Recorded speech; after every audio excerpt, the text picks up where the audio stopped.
ਕੋਈ ਵੀ ਗੁਰਸਿੱਖ ਆ, ਗੁਰੂ ਦਾ ਪਿਆਰਾ, ਕੋਈ ਵੀ ਕਾਰਜ ਆਰੰਭ ਕਰਨ ਤੋਂ ਪਹਿਲਾਂ ਗੁਰੂ ਚਰਨਾਂ ਦਾ ਆਸਰਾ ਲੈ ਕੇ ਅਰਦਾਸ ਕਰਕੇ ਫੇਰ ਕਾਰਜ ਆਰੰਭ ਕਰਦੇ ਆ। ਕਿ ਆ ਵੀ ਜਿਹੜੇ ਗੁਰੂ ਘਰ ਦੇ ਕਾਰਜ ਆ ਨਾ, ਇਹ ਵੀ ਗੁਰੂ ਸਾਹਿਬ ਜੀ ਦੇ ਆਪਣੇ ਆ। ਜਿਹਦਾ ਦਰ ਆ ਗੁਰਮੁਖੋ ਉਸੇ ਨੂੰ ਫਿਕਰ ਆ ਕਿ ਜੋ ਵੀ ਚੱਲ ਰਿਹਾ ਸਾਰਾ ਕੁਝ ਗੁਰੂ ਸਾਹਿਬ ਦੀ ਕਿਰਪਾ ਦੇ ਨਾਲ। ਗੁਰੂ ਸਾਹਿਬ ਦੀ ਕਿਰਪਾ ਤੇ ਗੁਰੂ ਕੀਆਂ ਸੰਗਤਾਂ ਦਾ ਸੰਯੋਗ, ਤਨ ਮਨ ਤੇ ਧਨ, ਜੋ ਵੀ ਗੁਰੂ ਸਾਹਿਬ ਦੀ ਕਿਰਪਾ ਨਾਲ ਗੁਰੂ ਘਰ ਦੇ ਕਾਰਜ ਚੱਲ ਰਹੇ ਆ ਨਾ, ਇਹ ਗੁਰੂ ਸਾਹਿਬ ਦੀ ਕਿਰਪਾ ਤੇ ਗੁਰੂ ਕੀਆਂ ਸੰਗਤਾਂ ਦਾ ਹਰੇਕ ਪੱਖੋਂ ਸੰਯੋਗ, ਤਨ ਨਾਲ, ਮਨ ਨਾਲ ਤੇ ਧਨ ਨਾਲ। ਤੇ ਬਾਕੀ ਤੇ ਗੁਰੂ ਮਹਾਰਾਜ ਕਲਗੀਧਰ ਪਾਤਸ਼ਾਹ ਜੀ ਦੀ ਕਿਰਪਾ ਵਾ। ਗੁਰੂ ਸਾਹਿਬ ਨੇ ਚੌਕੀਦਾਰੇ ਜਿੱਥੇ ਜਿੱਥੇ ਬਖਸ਼ੇ, ਸਾਰੇ ਵਿਚਾਰੇ ਆਪੋ ਆਪਣੀ ਜਗ੍ਹਾ ਪਹਿਰਾ ਦੇ ਰਹੇ ਆ।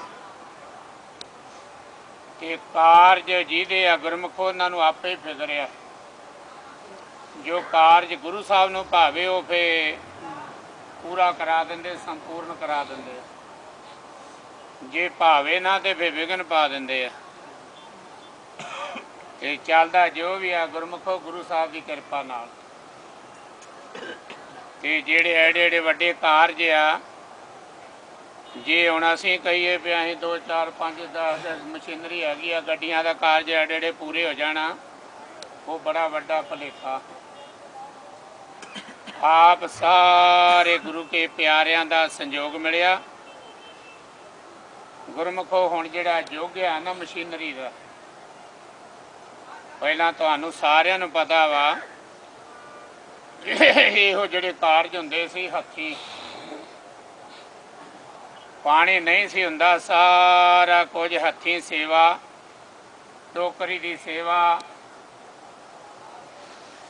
ਤੇ ਹੁਣ ਜਿਸ ਤਰ੍ਹਾਂ ਜ਼ਮਾਨਾ ਸਮਾਂ ਬਦਲੀ ਹੋ ਰਿਹਾ, ਤਬਦੀਲ ਹੋ ਰਿਹਾ, ਉਸੇ ਤਰ੍ਹਾਂ ਵੇਖ ਲਓ ਸਾਧਨ ਨਿਕਲਦੇ ਜਾਂਦੇ ਆ। ਉਸੇ ਤਰ੍ਹਾਂ ਫਿਰ ਕਿਰਪਾ ਵਰਤਦੀ ਜਾਂਦੀ ਹੈ। ਤੇ ਉਹ ਸਮਾਂ ਹੁੰਦਾ ਸੀ ਜਦੋਂ ਸਾਰੇ ਗੁਰਮੁਖਾਂ ਨੂੰ ਪਤਾ, ਇੱਥੇ ਰਹਿਣ ਵਾਲਿਆਂ ਨੂੰ, ਪੁਰਾਣੇ ਸਾਰਿਆਂ ਨੂੰ, ਸੇਠਾਂ ਨੂੰ ਪਤਾ, ਗੱਡੀਆਂ ਵਾਲੇ ਨੂੰ ਪਤਾ, ਕਿੰਨੇ ਸਾਲਾਂ ਤੋਂ ਗੁਰੂ ਘਰ ਦੇ ਕਾਰਜ ਚੱਲ ਰਹੇ ਆ।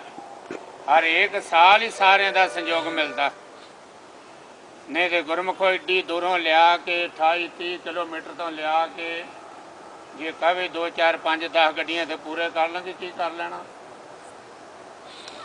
ਉਹਨਾਂ ਸ਼ੁਕਰਾਨਾ ਤੇ ਉਹਨਾਂ ਧੰਨਵਾਦ ਸਾਰੇ ਗੁਰੂ ਪਿਆਰਿਆਂ ਦਾ, ਗੁਰੂ ਕੀ ਸੰਗਤ ਦਾ ਅਸੀਂ ਕਰ ਹੀ ਨਹੀਂ ਸਕਦੇ। ਜਿੱਡਾ ਵੱਡਾ ਸੰਯੋਗ ਮਿਲਿਆ ਗੱਡੀਆਂ ਦਾ, ਕੋਕ ਲਾਈਨਾਂ ਦਾ, ਹਰ ਇੱਕ ਪੱਖੋਂ ਹੱਥੀਂ ਸੇਵਾ ਦਾ। ਕਿ ਗੁਰਮੁਖੋ ਤਾਂ ਹੀ ਗੁਰੂ ਘਰ ਦਾ ਕਾਰਜ ਗੁਰੂ ਸਾਹਿਬ ਦੀ ਕਿਰਪਾ ਨਾਲ ਸੰਪੂਰਨ ਹੋਇਆ। ਕਿ ਕਿੱਡੀ ਵੱਡੀ ਕਿਰਪਾ ਪਾਤਸ਼ਾਹ ਦੀ ਰਹਿਮਤ ਆ, ਬਖਸ਼ਿਸ਼ ਆ। ਕਿ ਜਿਸ ਤਰ੍ਹਾਂ ਅੱਗੇ ਜ਼ਮਾਨਾ ਤੇ ਸਮਾਂ ਬਦਲੀ ਹੁੰਦਾ ਜਾਂਦਾ, ਉਸੇ ਤਰ੍ਹਾਂ ਯੁੱਗ ਤੇ ਉਸੇ ਤਰ੍ਹਾਂ ਸਾਧਨ ਨਿਕਲਦੇ ਜਾਂਦੇ। ਪਹਿਲਾਂ ਆਪਾਂ ਨੂੰ ਸਾਰਿਆਂ ਨੂੰ ਪਤਾ, ਤਸਲਿਆਂ ਨਾਲ, ਟੋਕਰਿਆਂ ਨਾਲ, ਗਧਿਆਂ ਨਾਲ ਰੇਤਾ ਨਿਕਲਦੀ ਹੁੰਦੀ ਸੀ, ਵਿੱਚ ਰਾਹ ਬਣਾਉਣੇ ਸਾਰੇ ਸੁੱਕੀ ਰੇਤਾ। ਤੇ ਹੁਣ ਉਹੀ ਜਿੱਦਾਂ ਸਮਾਂ ਬਦਲੀ ਤੇ ਸਾਰਾ ਕੁਝ ਚੇਂਜ ਹੋ ਗਿਆ। ਹੁਣ ਵੇਖੋ ਕਿਹੋ ਜਿਹੇ ਸਾਧਨ ਨਿਕਲਦੇ ਜਾਂਦੇ। ਸੰਸਾਰ ਦੀ ਰਚਨਾ ਰਚੀ ਆ ਪਰਮੇਸ਼ਰ ਨੇ, ਤਾਂ ਉਹਨਾਂ ਚਲਾਉਣਾ ਵਾ। ਪਰਮੇਸ਼ਰ ਨੇ, ਨਿਰੰਕਾਰ ਨੇ ਨਾ ਸੰਸਾਰ ਦੀ ਰਚਨਾ ਰਚੀ ਆ।